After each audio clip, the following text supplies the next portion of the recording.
കെട്ടി 30 ദിവസം ഹൈക്കോടതി അവസാന ആണിയടിക്കാൻ പോവുകയാണ്.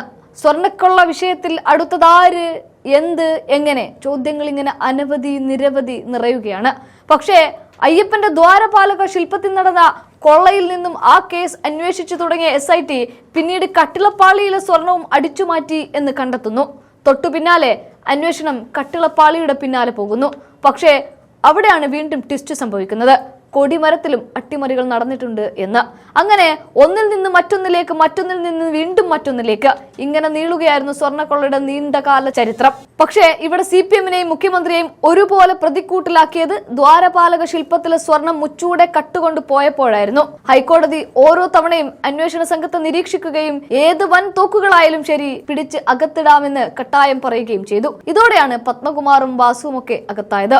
എന്നാൽ ഇപ്പോൾ SIT മനഃപൂർവ്വം കുറ്റപത്രം സമർപ്പിക്കാതെ ഒന്നാം പ്രതിയായ ഉണ്ണികൃഷ്ണൻ പോറ്റിയവരെ സ്വാഭാവികമായ ജാമ്യം നൽകി പുറത്തേക്ക് വിട്ടതോടെ മുഖ്യനും കൂട്ടരുടെയും ഒരു കാര്യം മനസ്സിലായി.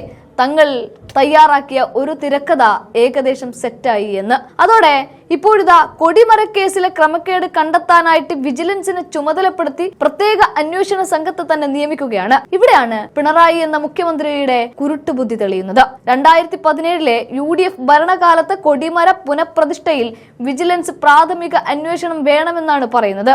അതായത് കഴിഞ്ഞ ദിവസം KC വേണുഗോപാൽ പറഞ്ഞതുപോലെ എങ്ങനെയെങ്കിലും കോൺഗ്രസിന്റെ തലയിൽ കെട്ടിവെക്കണം. ഇപ്പോഴത്തെ അവസ്ഥയിൽ സകല സർവേ റിപ്പോർട്ടുകളും UDF-ന് അനുകൂലമായി നിൽക്കുകയുമാണ്. മാത്രവുമല്ല പുതുയുഗ പിറവി പോലെ പ്രതിപക്ഷ നേതാവ് നയിക്കുന്ന ജാഥ ജനം നിറയുന്നതുമൊക്കെ CPM-നെ സംബന്ധിച്ചിടത്തോളം പരാജയത്തിന്റെ പടുകുഴിയാണ് മുന്നിലുള്ളത് എന്ന് ബോധ്യമാവുകയാണ്. അതുകൊണ്ട് എന്ത് വില കൊടുത്തും മൂന്നാം ഊഴം ഉറപ്പിച്ചേ പറ്റൂ. ഇല്ലെങ്കിൽ ഇന്ന് കാണുന്ന CPM നേതൃനിര മുഴുവൻ നാളെ ജയിലിൽ കിടക്കേണ്ടി വരുമോ എന്ന ഭീതി ഇപ്പറഞ്ഞ കൂട്ടർക്കുണ്ട്. അവിടെയാണ് അടൂർ പ്രകാശിന്റെ ഫോട്ടോ ഉണ്ടല്ലോ, എന്നാൽ അടൂരിനെ അങ്ങ് ചോദ്യം ചെയ്ത് കഥയുണ്ടാക്കി ഒരു ദിവസം അകത്തിടാം എന്ന് കണക്ക് കൂട്ടിയത്. പക്ഷേ ഒരു ചുക്കും നടന്നില്ല എന്ന് മാത്രമല്ല, SIT-യുടെ മുൻപിലൂടെ തന്നെ കണ്ടു പോവുകയും ആ മുൻപിലൂടെ തന്നെ ഇറങ്ങി വരികയും ചെയ്തു. മാധ്യമപ്പട മുന്നിൽ നിരന്നു നിൽപ്പുണ്ട്, പിറകിലൂടെ പോകാമെന്ന് SIT ഉദ്യോഗസ്ഥർ പറഞ്ഞിട്ട് പോലും ഇല്ല, ഞാൻ മുൻപിലൂടെയാണ് വന്നത് എങ്കിൽ മുൻപിലൂടെ തന്നെ ഇറങ്ങി പോകുമെന്ന് പറഞ്ഞ അടൂർ പ്രകാശ് കാണിച്ച ചങ്കൂറ്റം അത് കേരള ജനതയ്ക്ക് മനസ്സിലായി. സ്വർണ്ണക്കൊള്ളയിൽ UDF-ൽ അടൂര് നിരപരാധിയാണ് എന്ന്. അപ്പൊ പിന്നെ ഇനി അടൂരിന്റെ പിന്നാലെ പോയിട്ട് കാര്യമില്ല എന്ന് CPM-ന് മനസ്സിലാകുന്നു.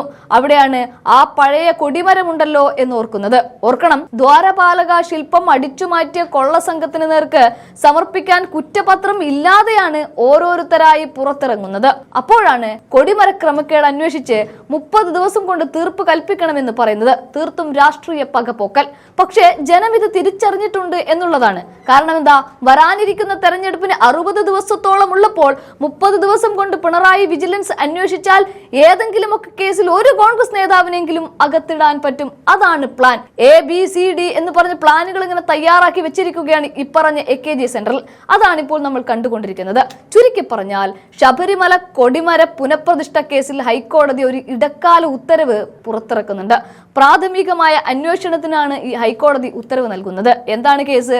2017 UDF ഭരണകാലത്ത് കൊടിമര പുനഃപ്രതിഷ്ഠയിൽ വിജിലൻസ് ആണ് പ്രാഥമിക അന്വേഷണം നടത്തണമെന്നാണ് ഹൈക്കോടതി ഇടക്കാല ഉത്തരവ് പറയുന്നത്.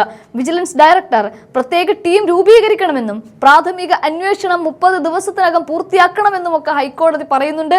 മഹസർ ഉൾപ്പെടെ എല്ലാ രേഖകളും വിജിലൻസ് ഡയറക്ടർക്ക് നൽകി ഹൈക്കോടതി ദേവസ്വം ബെഞ്ച് ഇത്തരത്തിൽ നിർദ്ദേശവും നൽകുകയാണ്. അതായത് ഇത്രയും നാള് നടന്നുപോയ അന്വേഷണം ശരിയാണ്, ഓക്കെയാണ് എന്ന് പറയുന്ന അതേ ഹൈക്കോടതി തന്നെയാണ് SIT-ക്ക് മുന്നിലേക്ക് വെക്കുന്നത് കൊടിമര വിഷയം കൂടെ. ആ കൊടിമര വിഷയം വിജിലൻസ് അന്വേഷിക്കുന്നത്. ഈ വിജിലൻസ് എവിടെ നിന്നാണ്? പിണറായിയുടെ പോലീസ് പടയിൽ നിന്നാണ്. അങ്ങനെ വരുമ്പോൾ തിരക്കഥകൾ പുതിയത് മെനയുകയാണ്. കോൺഗ്രസിനെ പടുകുടിയിലേക്ക് തള്ളിവിടാൻ നോക്കുകയാണ്. പക്ഷേ ജനം ഇതൊക്കെ തിരിച്ചറിഞ്ഞിട്ടുണ്ട്.